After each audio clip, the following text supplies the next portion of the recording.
What's up with YouTube, man? It's your boy, it's on Sun TV, and I'm back with another video, man. I'm back, and I'm better just like every other day. And we got another one, man. I ain't gonna hold y'all too long, just jump straight into it. But you got man kills detective after sneaking gun into interrogation. My understanding of the office. Yeah, you had to like a cigarette, and we had to talk to my girl for 1 second, and I'll figure out whatever you want. This is the moment a handcuffed man in custody caught two DEA agents off guard. Was he our guy? Right there. That's our guy. Stupid mother. Why the would you do that? What officers didn't realize was that he had warned them about this exact moment years earlier. And just hours before this, they'd made a critical mistake that made it all possible. In the early hours of May 16th, a Callaway County father heard what sounded like a gunshot outside his family's home. Concerned, he stepped out to investigate only to find a vehicle blocking his driveway, with a fully loaded assault rifle clearly visible in the back seat. Afraid that someone dangerous might still be nearby, he immediately called the police. An officer was quickly dispatched to the scene, unaware that this call would soon lead them to one of the county's most wanted fugitives, whose deadly revenge plan would cost an officer his That life. nigga handwriting was weird. Like that nigga writing cursive and regular. Well, first of Well, all, we his got a body plate cam that doesn't suck. belong on this vehicle. Well, there's a machine gun or something. AK-47 or whatever, fully loaded magazine.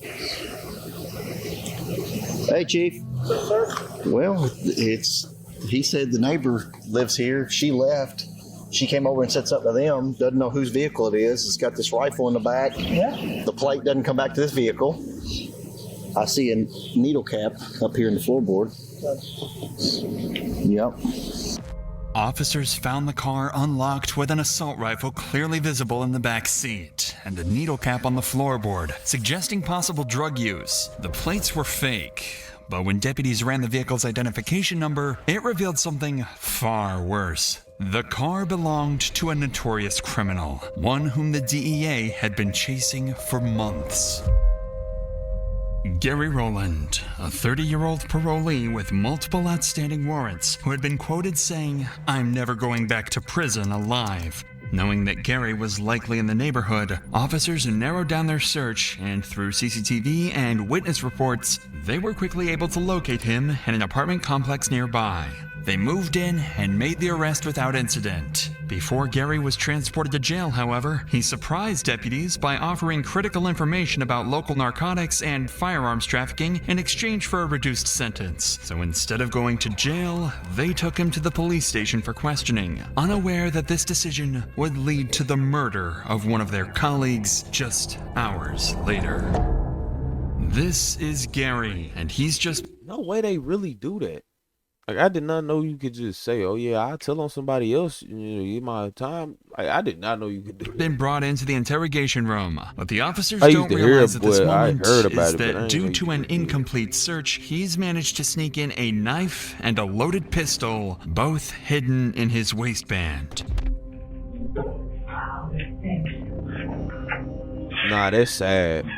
That's sad.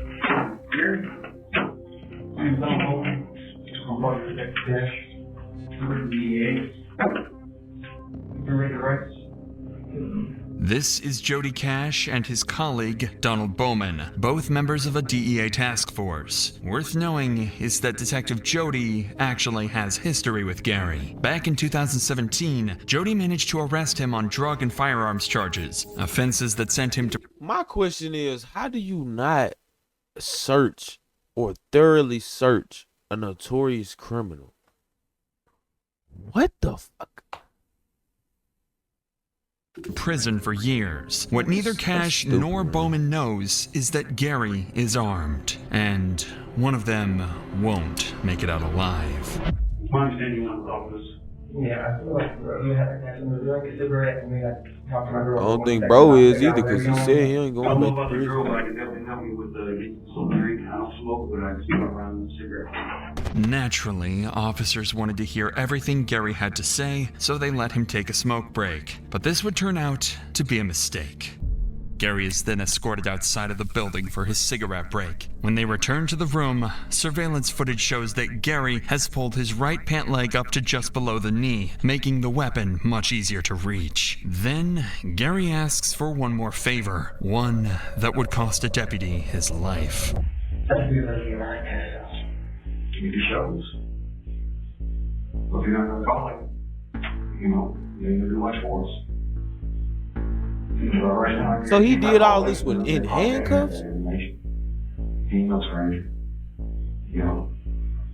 Realistically, we're looking at we really Yep, go with this that. nigga was in handcuffs. Smoking a cigarette. When things wrong with that other things too, man, I don't mind helping you out, but you can't do this all day. Okay. Yeah, these niggas sloppy. Ain't no way. I got that one coming before you left. R.I.P. the brother. That's the last one I got you. You smoking too about it? Yeah. Believing they're on the verge of obtaining crucial information, deputies Cash and Bowman grant Gary's request again. They follow him outside, but this time, they won't be coming back. Gary is standing in front of the building, with Deputy Bowman to the This is left and reenacted. Deputy Jody Cash to the right. A colleague can be seen arriving for his shift, walking into the building, completely unaware of the tragedy that was just set. Wait, brother. So are you telling me they uncuffed him? They couldn't let him smoke a cigarette with the cuffs on? Seconds away, and as soon as he makes it inside,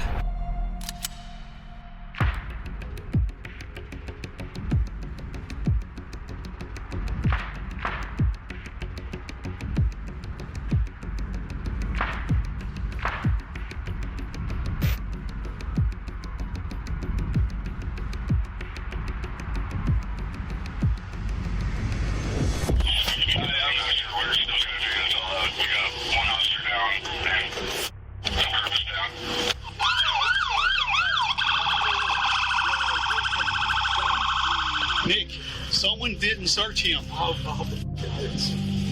It was in his waistband. We're gonna run that back. Hell yeah. as soon as he makes it inside, Jody one on the right that he popped. I think Donald Bowman took Gary down. Yeah, I think they got Gary. But Jody, the other officer down.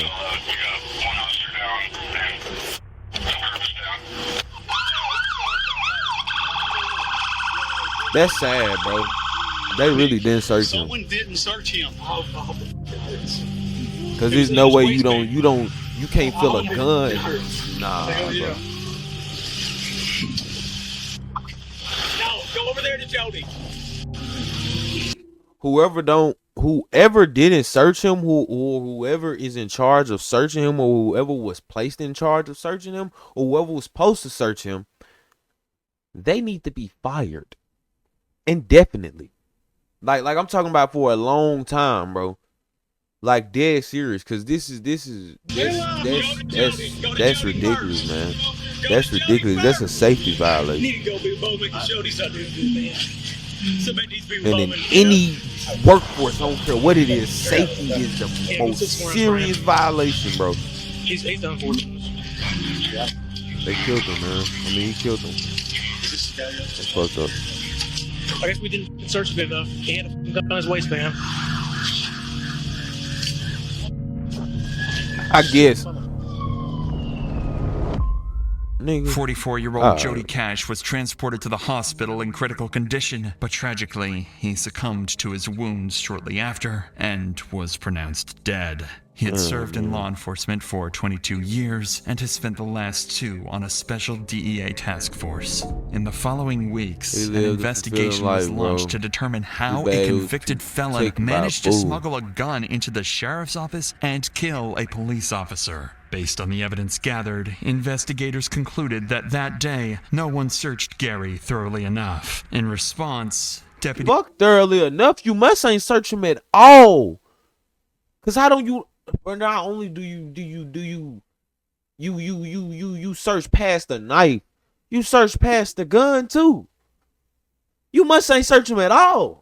Cause there's no way. Jody Cash's wife, Karen Cash, and Deputy Donald Bowman filed a lawsuit against law enforcement. For The sure. suit sought wrongful death damages for Cash's estate and emotional trauma compensation for Bowman, who developed PTSD and could no longer work in law enforcement. A settlement was reached in September 2023. That bitch better As have for Gary millions on it. Rowland, he was shot 12 times and eventually died at the scene of the shootout. goodness. When his gun was recovered, investigators Oh, found that's a brother. jammed Nah, casing, yeah, fuck meaning that Gary's weapon malfunctioned. A lucky break that prevented any more officers from losing their lives. Nah, that's insane, bro. While officers are in a high-speed vehicle pursuit chasing... That's honestly insane, bro. Whatever y'all do, bro, if you work somewhere, especially in law enforcement or anything where it's required for you to search people and make sure like that don't happen, please take extra precaution, bro. Yeah.